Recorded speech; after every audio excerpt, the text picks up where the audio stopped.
Baik, teman-teman semuanya. Berikutnya, setelah kita membuat website dengan menggunakan Blogspot ini, ya, teman-teman bisa melihat beberapa fitur-fitur apa saja yang ada yang bisa kita kelola, ya. Nah, di sini kita bisa melihat nih ada post, ya.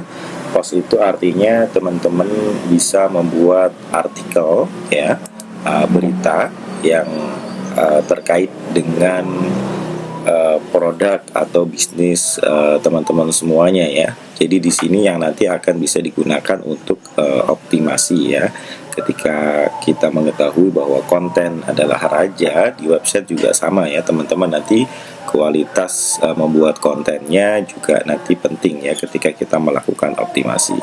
Nah, di sini ada statistik, ya. Statistik itu nanti akan menunjukkan berapa orang yang mengunjungi website kita, ya, atau blog kita. Di sini ada komen, ya. Komen ini juga bisa kita setting apakah mau diaktifkan atau tidak, ya. Di sini kita bisa lakukan manage. Ya, tentu saja ini masih kosong karena websitenya belum ada apa-apanya, ya teman-teman. Nah, di sini ada earnings, ya. Earnings ini jika teman-teman ingin memonetize atau ingin menjadikan website ini menjadi mesin uang, ya, dengan membuat AdSense, ya, atau kita bisa sebut sebagai Google AdSense, ya teman-teman, ya. Nah, ini kita bisa membuat akun di sini yang kemudian konsepnya teman-teman akan menjadi publisher, dan kemudian nanti ketika ada iklan muncul di websitenya teman-teman dan diklik sama pembaca, teman-teman akan mendapatkan sharing dari Google, ya. Nah, kemudian di sini ada page, halaman, ya. Nah, teman-teman perlu bedakan nih antara post dan page, ya. Page itu biasanya sesuatu yang menunjukkan status, ya. Misalnya tentang kami, info kontak, ya, cara pembelian, menunjukkan misalkan rekening dan lain sebagainya. Kalau post ini biasanya terkait dengan update berita, kemudian kita menuliskan terkait dengan artikel-artikel yang berhubungan dengan mengarahkan ke produk kita atau bisnis kita dan lain sebagainya. Nah, kemudian di sini ada layout, ya. Layout ini bisa diatur juga, ya teman-teman, ya. Ini layout defaultnya blogger. Ini di sini bisa ada theme designer, teman-teman juga bisa atur, ya. Lebih jauh nanti kita dibahas di optimasi, ya. Kemudian di sini ada template, ya, atau theme yang sesuai dengan teman-teman minat, gitu, ya. Silakan bisa dipilih, ya. Di sini template bawaannya blogger, ya.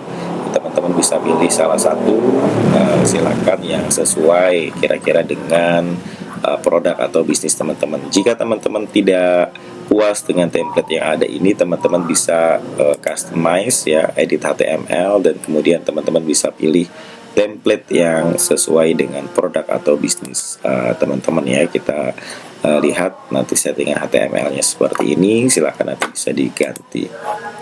Nah, kemudian di sini ada setting, ya. Setting ini teman-teman bisa mengubah tadi, ya, judul, ya, kemudian ini deskripsi, kemudian ini bahasa blognya, ya. Silakan bisa dipilih, ya. Kemudian di sini ada favicon, ya. Favicon itu yang tampil di sini, ya teman-teman, ya. Nah, di sini ada privacy, ya, publishing. Nah, di sini bisa juga untuk diubah jadi custom domain, ya. Jadi misalkan di sini aslinya blognya adalah belajar optimasi landing page.blogspot.com. Misalnya teman-teman punya domain optimasi landing page.com, gitu, ya, atau .id. Optimasi landing page.id bisa, ya. Jadi nanti yang tampil di sini itu nanti optimasi landing page.id. Jadi bisa disingkat, ya teman-teman. Nah, ini HTTPS redirect, ya. Kemudian ada permission. Nah, teman-teman bisa menjadikan admin, ya, di sini invite more authors, ya.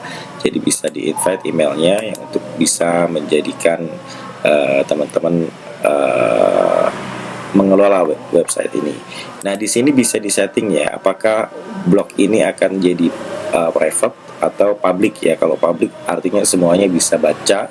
Kalau misalkan di private nanti berarti hanya kita saja yang untuk membaca, jadi untuk menyimpan file-file tertentu, atau bisa custom readers, ya. Jadi ada beberapa orang yang bisa membaca, ya. Nah, Ini ada settingan post yang ditunjukkan juga setiap di main page-nya ya dan sebagainya. Ini komen ya, komennya nanti bisa diatur apakah mau dimunculkan atau tidak. Nah, kemudian di sini ada emailnya, apakah kita bisa memposting menggunakan email. Jadi cukup dengan mengirim ke email tersebut ya, nanti kita bisa otomatis memposting jadi tanpa harus login dan sebagainya. Ini format waktunya. Nah, di sini ada meta text-nya. Kemudian di sini ada error and ready write ya, ada crawler dan sebagainya. Ini monetize-nya, untuk menambahkan kode ya, AdSense ya yang ada di sini ya kalau misalkan teman-teman mau monetize. Ini ada manage blog ya, bisa import ya, bisa juga dihapus blognya kalau misalkan teman-teman mau menghilangkan blog ini dan lain sebagainya. Di sini edit profile yang teman-teman bisa sesuaikan. Nah, oke, teman-teman, di sini ada beberapa informasi-informasi ya terkait dengan blogger dan lain sebagainya. Teman-teman bisa pelajari selanjutnya.